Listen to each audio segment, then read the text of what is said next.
할렐루야. 오늘 우리가 함께 나눌 말씀의 제목은 죄는 스스로 말한다. 죄는 스스로 말한다 입니다. 최근에 저는 스파르타쿠스라고 하는 미국 그 드라마를 보고 있습니다. 여러분 아시다시피 제가 영화를 굉장히 즐겨보고 영화를 보다가 기절한 적도 있다고 제가 말씀을 드렸죠. 그 정도로 영화를 좋아하고 본 영화를 또 보고 본 영화를 또 보고 이러다 보니까 영화를 또 보면 뭐가 보이는지 아세요, 여러분? 영화 안에 선이 보이고 줄이 보이고 내용이 보여요. 그래서 한 영화에 이게 달동하게 되면 다른 영화를 봐도 그 영화의 이야기가 빨리 깨우쳐지죠. 그런 원리가 있더라고요. 스파르타쿠스라고 하는 이 영화는 그냥 영화가 아니라 드라마, 이 시리즈물로 이렇게 제작된 그런 영화입니다. 이것을 보다가 저는 상당히 큰 충격을 받았고 신앙적인 도전을 받았습니다. 앞에 지금 화면이 뜨고 있는데요. 간단히 이 영화를 소개를 하자면 그냥 지어낸 이야기가 아니라 기원전이라면 예수님께서 이 땅에 오시기 전을 말하는 거지 않습니까? 기원전 73년 실제 로마에서 일어났던 사건을 이렇게 배경으로 하고 있습니다. 로마에서 카푸아라고 하는 곳에 이 검투사들을 양성하는 학교가 있었어요. 여기에서 이제 이 노예 반란군들이 반란을 일으킵니다. 노예들이 반란을 일으킨 거죠. 그렇게 해서 이 반란이 군대가 되고 이 군대를 진압하기 위해서 세계에서 가장 강력한 군대라고 하는 이 로마 군대가 출동을 하는데 이 사람들이 얼마나 이 검투사라면 여러분 목숨을 내어놓고 서로 죽고 죽이는 경기를 하는 그런 사람들입니다. 그러니 얼마나 이 검술이나 창술이나 무기술에 뛰어나겠습니까? 세계 최강의 로마 군대가 출동을 하는데 사단이 몇만 명 되는 이 군대가 가도 깨져버리는 거예요. 몇 개 사단이 가도 깨져버리는 거예요. 이렇게 되다 보니까 그런 소문들을 이 주변에 많은 노예들이 듣고는 그 집에서 탈출해가지고 이 노예 군대와 합류를 해가지고 날이 가면 갈수록 이 군대의 규모가 커지고 당연히 막강해집니다. 이렇게 싸우다가 장장 3년을 싸우게 되는데 이 3년 만에 결국 이 로마 군대가 겨우겨우 진압을 하게 됩니다. 사실은 이 카푸아에서 탈출했던 노예들은요, 자기들 나라로 돌아갈 수 있었는데 이유를 알 수 없는 어떤 이유로 다시 돌아와서 싸우다가 이렇게 다 죽게 되었다라고 이렇게 역사는 기록하고 있습니다. 나머지 사람들이 마지막까지 남은 사람들이 한 6천 명쯤 되었다라고 이렇게 전해지는데요. 이 사람들은 카푸아라고 하는 곳에서 로마까지 연결되는 아피아라고 하는 이 도로에 이 6천 명을 전원 다 십자가를 달아버립니다. 그 길이만도 수십 킬로에 이르는 그런 큰 십자가 무리를 만들어서 모든 사람들이 이 사람들의 죽음을 보게 하지요. 이 사건으로 인해서 로마는 어떤 변화를 만들게 됩니다. 보통 사람들이라면 그럼 그렇지 우리 군대가 최고야 그러고 말았을 텐데 로마 사람들은 그래도 그런 것들이 달랐던가 봐요. 로마 사람들은 깨달음을 얻습니다. 이들도 사람이구나.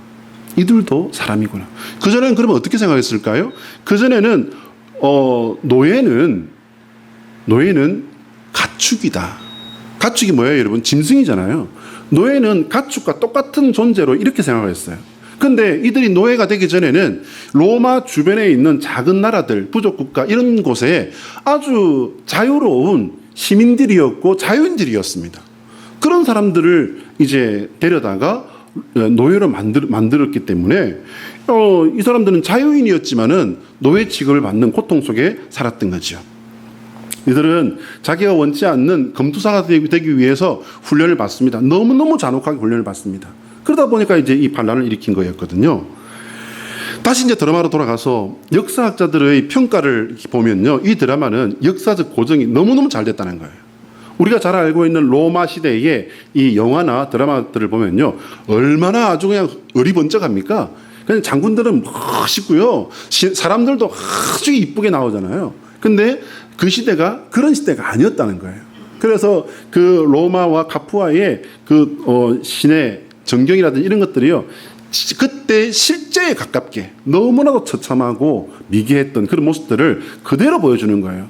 그 중에 하나가 뭐냐면요, 당시 로마 시내에 있었던 화장실, 여러분 로마 화장실 아십니까? 가보신 분들은 알 겁니다. 안 가보신 분들은 모르실 것이고요. 가보신 분은 아실 거예요. 로마의 화장실에 가면요, 그냥 걷다가 쭉 이렇게 구멍 뽕뽕뽕 뚫린 곳에 턱 이렇게 앉아가지고 응차 힘 좋습니다. 그리고는 어떻게 해요? 짝대기 하나 가지고 쓱쓱 싹싹 그리고 딱 일어나 버리는 거예요. 그리고는 동전 하나 탁 주고 가버려요. 닦였을까요? 안 닦였을까요? 그거는 상상하지 마세요. 마지막 결론 부분에서 이들에 의해 로마가 망한 것으로 이렇게 조금 잘못된 부분 외에는 굉장히 전문가들의, 역사학자들의 좋은 평을 받는 그런 영화입니다. 이 드라마가 보여주는 로마 시대의 사회 모습을 보면요, 조금 더 보면 당시 이 로마는 팍스 로마나라고 해서 모든 길은 로마로 통한다라고 할 만큼 이제 전 세계를 호령하는, 오늘날로 치면은 미국과 같은 그런 위치에 있는 나라였습니다. 초강대국이었죠. 소위 말하는 패권 국가였습니다. 그럼에도 불구하고 사회 문화적으로는 너무 미개한 모습들이 있다라는 거예요. 그 중에서 하나는 뭐냐면 인간의 가치가 너무나도 가볍게 여겨졌다는 거예요. 잔혹하게 정벌을 했기 때문에 로마 군대를 어느 나라 어느 누구나 다 두려워했어요. 근데 그 병정들이 사람은 가치 있는 것이야, 사람은 존귀한 것이야, 그런 생각을 조금이라도 가지고 있었다면 잔혹하게 사람을 죽일 수 있었겠습니까? 그렇죠. 성적 타락의 수준이 우리가 상상하는 그 어떤 것보다도 더 문란했다는 거예요. 당연히 모든 문화적 가치관이 이렇게 잘못되어 있다 보니 인간의 욕망이 가장 강력하고 인간의 욕망이 가장 치명적인 그런 시대가 바로 이 시대였다는 겁니다. 여기서는 몇 가지 질문을 갖게 되었습니다. 예수님을 믿는 초대교회 성도들은 저런 무시무시한 세상에서 예수님을 믿었다는 거예요.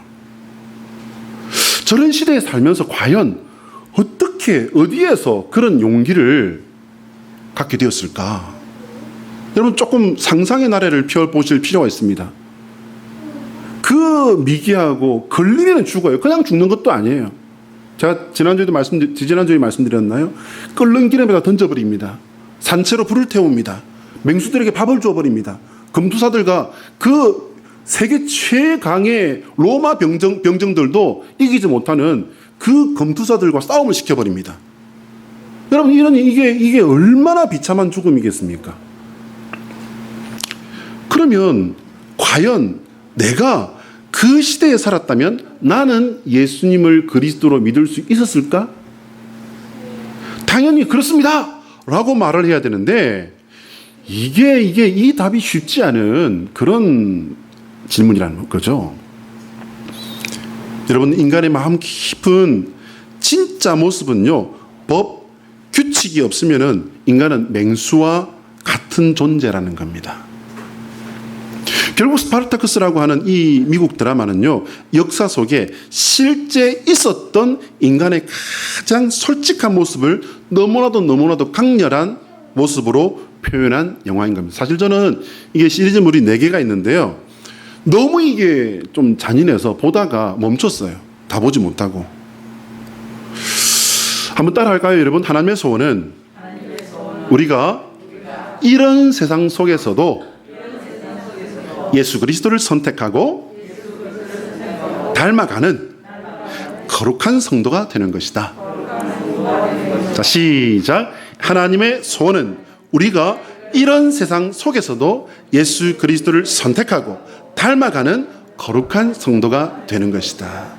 하나님의 소원을 이루어드리는 하나님의 백성 되시기를 주의 이름으로 축복합니다. 여러분, 하나님의 소원은 우리가 예수를 그리스도로 믿고 거룩한 믿음의 성도가 되는 것이라는 사실을 믿으시기 바랍니다. 우리가 믿음의 거룩한 성도가 되는 방법은요, 여러분, 사실은 단 하나뿐이에요. 다른 길은 없습니다. 세상에 있다고 말하는 많은 것들은 제가 늘 말씀드리죠. 그렇게 믿으라고 그러세요. 그건 네 생각이고 우리의 생각은, 우리의 믿음은 뭐라고요? 오직 예수 그리스도. 믿으십니까? 길은 단 하나뿐입니다. 그걸 뭐라 그러냐면요, 신학에서는 엔 그리스도 신앙이라 그래요. 바울의 신앙과 신학의 그 엑기스, 그의 핵심 단어를 하나 딱 뽑으면요, 그게 뭐냐면 바로 엔 그리스도예요. 그게 뭐냐면요, 그리스도 안에서예요. 말 그대로를 딱 풀어놓으면은 n이 in이거든요. 그리스도가 뭐냐면 크라이스트지 않습니까? in Christ예요. 그리스도 안에서입니다. 구약 성서, 구약 신앙의 뼈대가 아브라함의 코람데오 신앙이라고 한다면, 코람데오가 뭡니까? 하나님 앞에 서지 않습니까? 신약 신앙의 뼈대를 뭐라고 하냐면요, 바로 사도 바울의 이 엔 그리스도 신앙이라는 겁니다.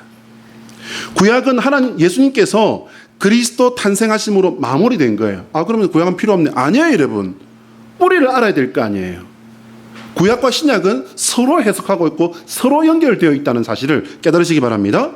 그럼 신약 시대를 걸쳐서 성령 시대를 지금 살아가고 있는 우리는 모든 설교와 모든 신앙생활의 중심이 엔 그리스도라는 이 사실을 여러분 기억하시기 바랍니다. 엔 그리스도가 빠지면요, 여러분 설교가 설교일 수 없어요. 신앙이 신앙일 수 없어요. 이거를 한국식으로 딱 줄여서 말하자면 뭐가 되냐면요, 한번 따라합니다. 오직 예수. 오직 예수.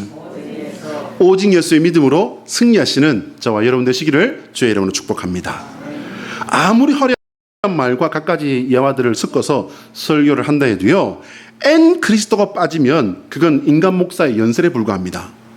그래서 목사님 생각해 보세요. 그래도 좀 다양한 방법이면 좋잖아요. 물론 나쁠 건 없습니다. 하지만 우리는 설교가 없어서 실족하거나 지식이 없어서 실패하는 게 아니라는 사실을 깨달으셔야 됩니다. 거룩한 삶에 대한 성도 개인의 영적 의지가 없어서 실패하는 거예요. 성도가 이렇게 나약한 것에 반해서 사단이 왕노릇하는 세상은요, 예나 지금이나 우리를 구원으로부터 멀어지게 하는 일을 너무나도 일관되게 열심히 잘하고 있습니다.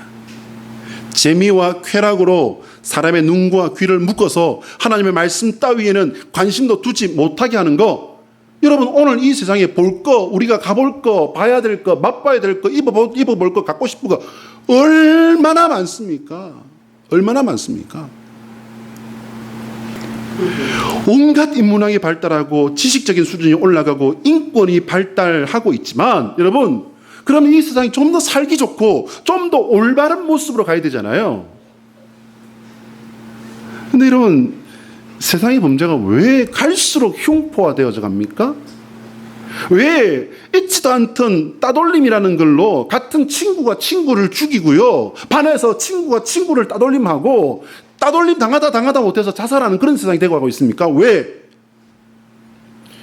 이렇게 인문학이 발달하고 세상이 지적으로 발달한다면 세상의 질서는 더욱더 스스로가 잘 지키는 그런 세상이 되어야 되는데, 여러분 보세요. 우리나라에서는 여러분들이 잘 모르실 거예요. 저희 큰아이도 그걸 직접 보고 왔지 않습니까? 저는 그 전부터 알고 있었어요. 미국이나 캐나다나 이런 나라들에서는요, 밤에 조금 늦은 시간, 밤 10시, 11시 이렇게 해서 밖에 나가잖아요. 그러면은요, 이렇게 큰 도로에서, 큰 교차로나 이런 데서 신호 딱 받고 서면 안 돼요. 빨간불이 와서도요, 보고 차 안 오면 그냥 지나가야 됩니다. 왜? 신호 받고 서 있으면 와가지고 총 손들어 움직이면 쏜다. 그리고 뭐라고 해요?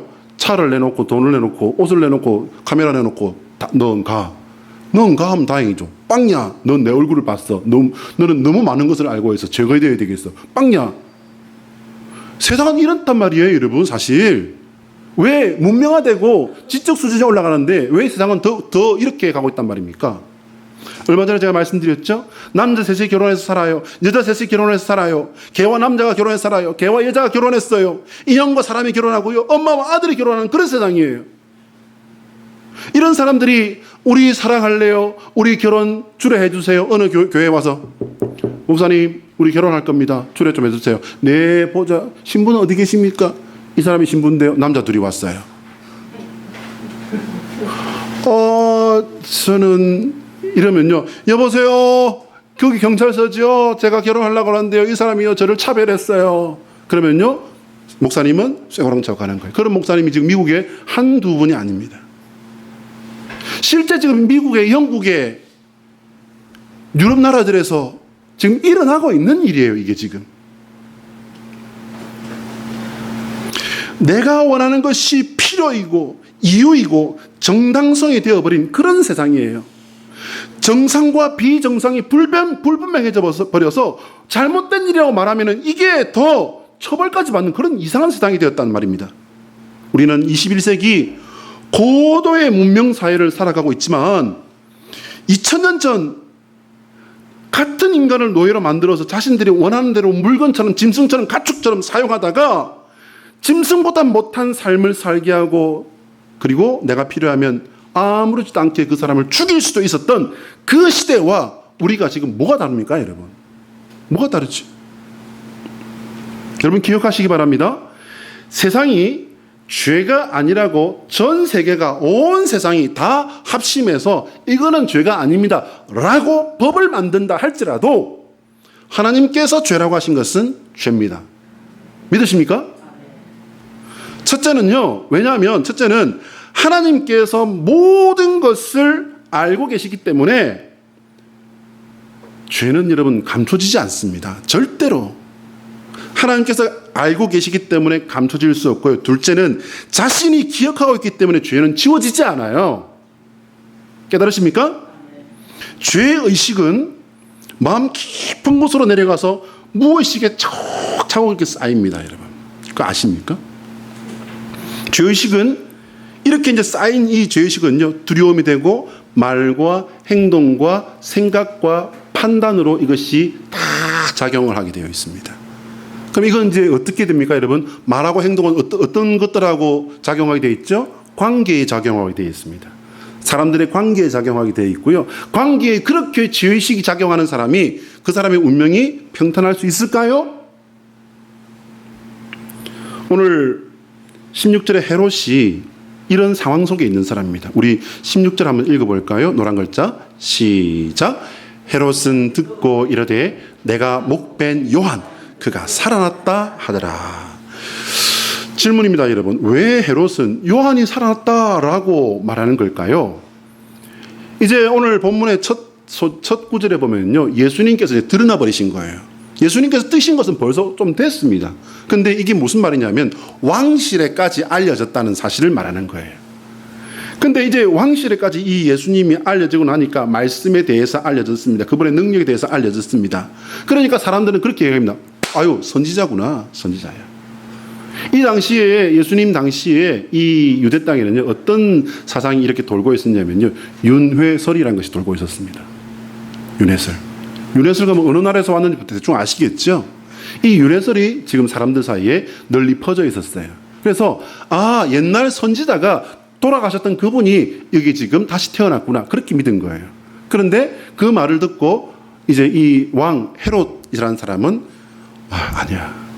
이거는 요한이 살아난 거야. 요한이야. 이렇게 이야기합니다. 그런데 어떤 사람은, 그거 아니야. 엘리야라니까요. 그렇게 말을 해도 이 헤롯은 어떻게 말합니까? 아니야. 세례 요한이야.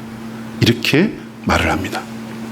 헤롯은 세례 요한이 거룩한 하나님의 선지자라는 사실을 알고 있었어요. 이 사람은요, 우리가 알고 있는 그 헤롯이 아니에요. 우리가 알고 있는 헤롯은 예수님이 태어나실 당시에 헤롯이라는 사람인데 이 사람은 대헤롯이라고 합니다. 대헤롯이라고 하는데 이 사람은 다른 사람이고요. 이 지금 우리 오늘 본문에 나온 이 사람은요, 헤롯 안티파스라고 하는 사람이에요. 이 대헤롯의 여러 아들 중에 한 사람입니다. 근데 이 사람이 왜 세례 요한을 이렇게 잡아와서 감옥에다 던져놓고서는 그냥 막 이렇게 사건이 휘말리게 되었느냐? 왜냐하면요, 근친상간을 한 거예요. 율법에 아주 강력하게 이게 금지되어 있는 근친상간을 한 겁니다. 우리 본문 한번 읽어볼까요? 레위기 18장 16절의 말씀이에요. 제가 읽어드리겠습니다. 너는 내 형제의 아내의 하체를 범하지 말라. 이는 내 형제의 하체니라. 이렇게 딱 못 박아놨어요. 형제의 아내를 내가 다시 취하면 안 된다는 거예요. 이제 이 말씀이요, 레위기 20장 21절은 더 강력하게 금지되어 있습니다. 보시면은요, 누구든지 그의 형제의 아내를 데리고, 한번 눌러주세요. 누구든지 그 형제의 아내를 데리고 살면 더러운 일이라. 그가 그의 형제의 하체를 범함이니 그들에게 자식이 없으리로다. 하나님께서 그 생명의 그 기운부터를 딱 끊어버리신다는 그런 말씀이죠. 헤롯은 과정도 결과도 모두 잘못된 이 일 때문에 두려움에 잡혀 있었던 겁니다. 17절부터는 이제 헤롯이 요한을 죽일 수밖에 없었던 그런 사건이 이제 좀 더 자세하게 설명이 되고 있습니다. 우리 19절과 20절 한번 같이 읽어볼까요? 노란 글자 시작. 헤로디아가 요한을 원수로 여겨 죽이고자 하였으되 하지 못한 것은 헤롯이 요한을 의롭고 거룩한 사람으로 알고 두려워하여 보호하며 또 그의 말을 들을 때에 크게 번민을 하면서도 달갑게 들음이로라. 질문입니다. 왜 헤로디아라고 하는 이 왕비는요, 세례 요한을 원수로 여겨서 죽이려고 할까요? 여러분, 사람을 죽이는 것이 이게 작은 일입니까? 보통 일입니까? 근데 이 헤로디아는요, 죽이려고 하는 거예요. 왜? 원수라는 거예요. 성경은 원수를 어떻게 하라고 합니까? 원수는 원수야. 한 번 원수는 영원한 원수, 이 원수 죽어라. 입니까? 예수님께서 어떻게 가르치셨죠? 원수를 사랑하라. 이러니 미움을 받고 이러니 부담스러운 거예요. 세상의 상식은 뭡니까, 여러분? 원수, 잘 만났다, 아무도 없고 한 대 맞아라, 똑 한 대 때려 죽이라도 할 텐데 예수님은 어떻게 말씀하십니까? 사랑하래. 여러분, 지금부터 이제 마음을 단단히 잡수고요, 앞에를 잘 보시면서 집중하셔야 됩니다. 자, 지금부터 이제 대헤롯스부터 시작해서 지금 우리가 알고 있는 헤롯 안티파스라는 이 사람의 가계도를 보겠습니다. 짜잔, 보시면은요, 자, 눈을 크게 뜨고 잘 보셔야 됩니다.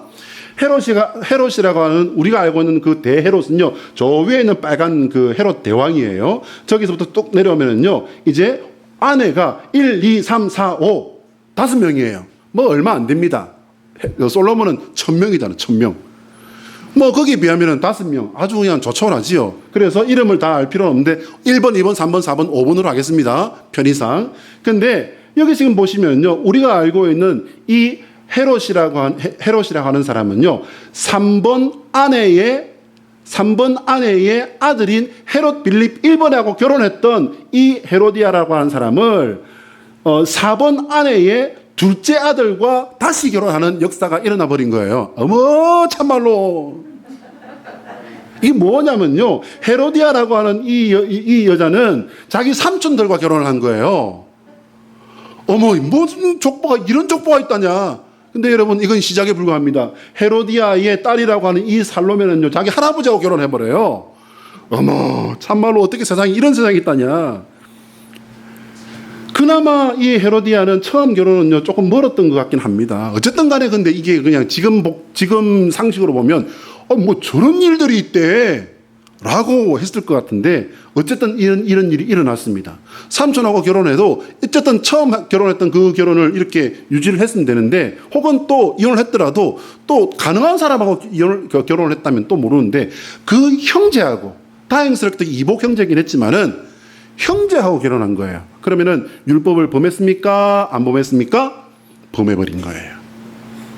처음 결혼했던 이 남편은 헤로디아가 차버렸습니다. 이혼해버린 거예요.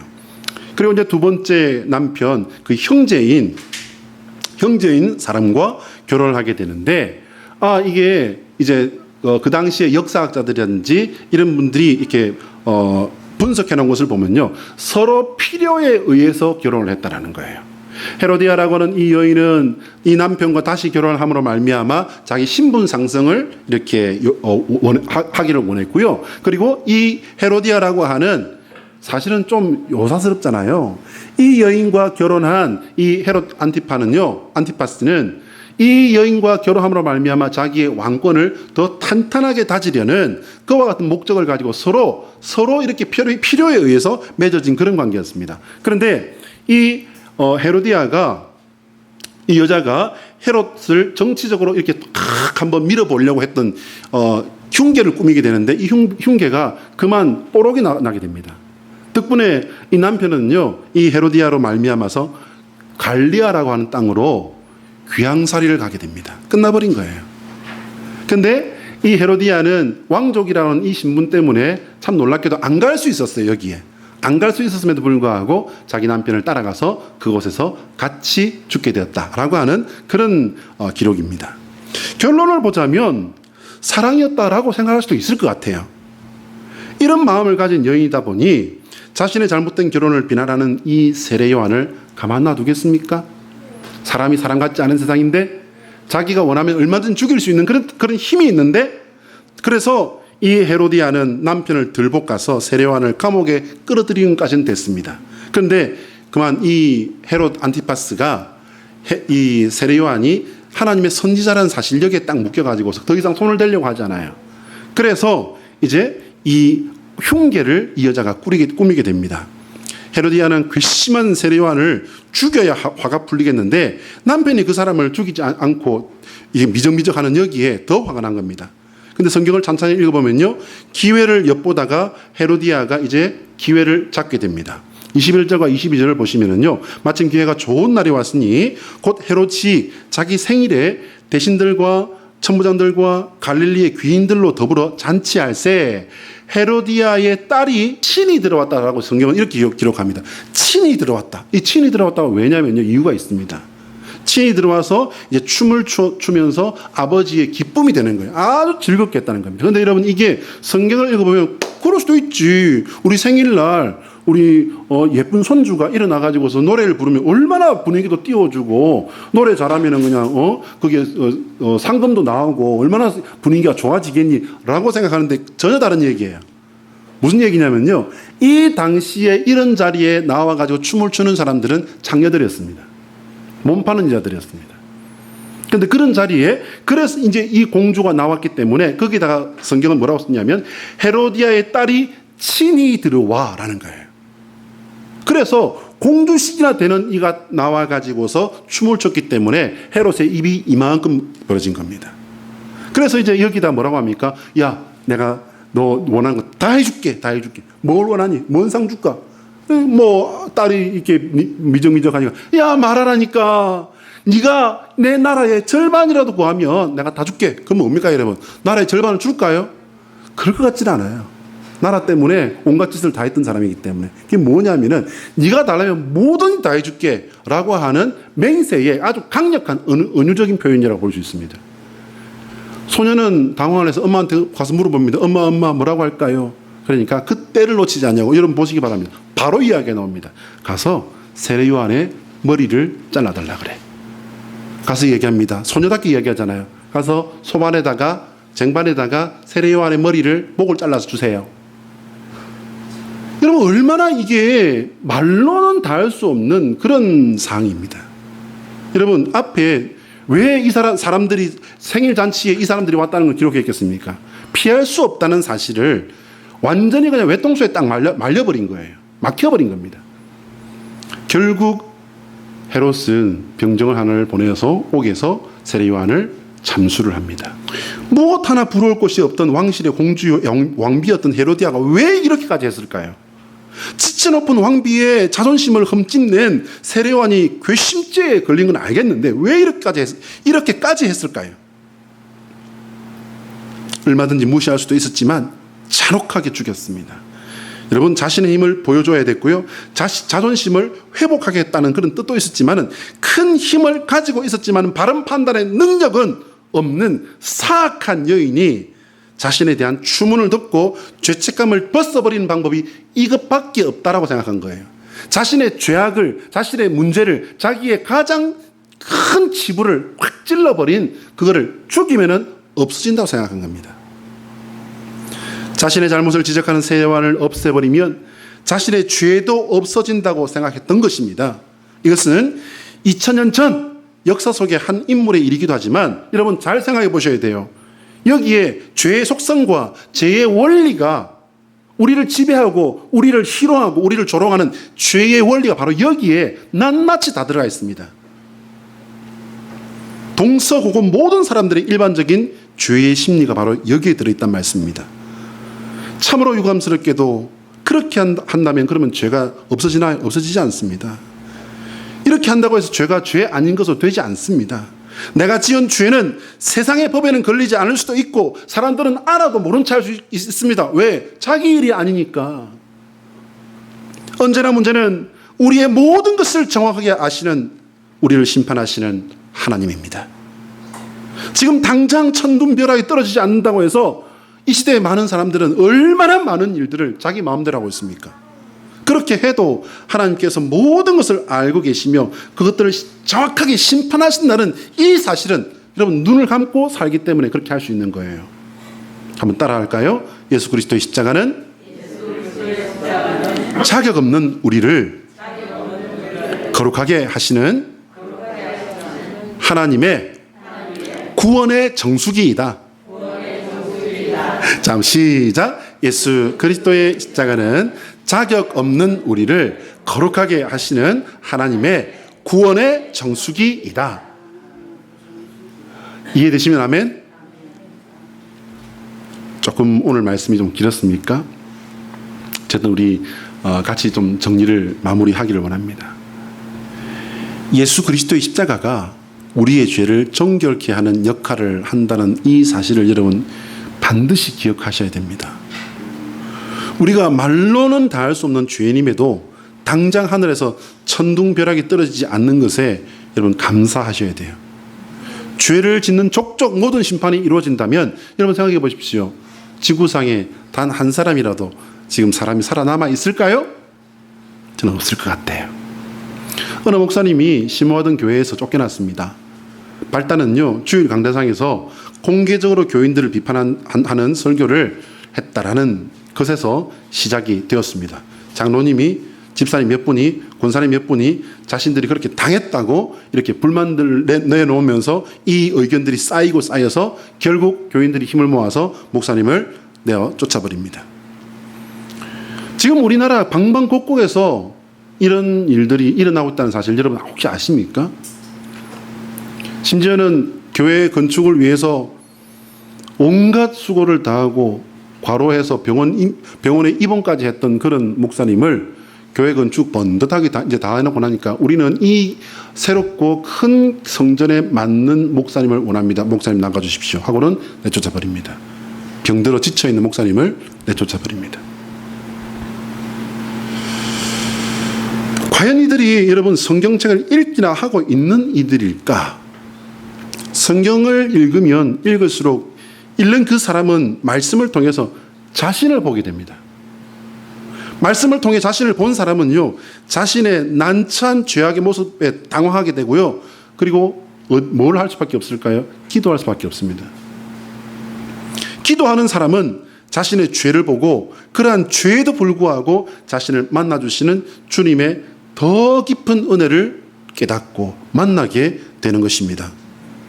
사람은 자기 안에 죄가 찔러대는 비명에 화들짝 놀라서 숨어버리는 습성을 가지고 있어요. 말씀을 통해 나의 죄와 허물을 만나면 절대로 그것에서 여러분 고개 돌리시면 안 됩니다. 내 죄를 만나면 절대로 거기서 고개 돌리시면 안 돼요.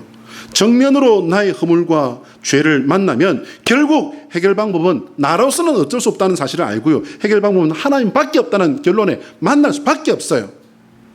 고개를 돌려버리면 언제든지 어디든지 피할 수 있는 방법은 깔리고 깔려 있습니다.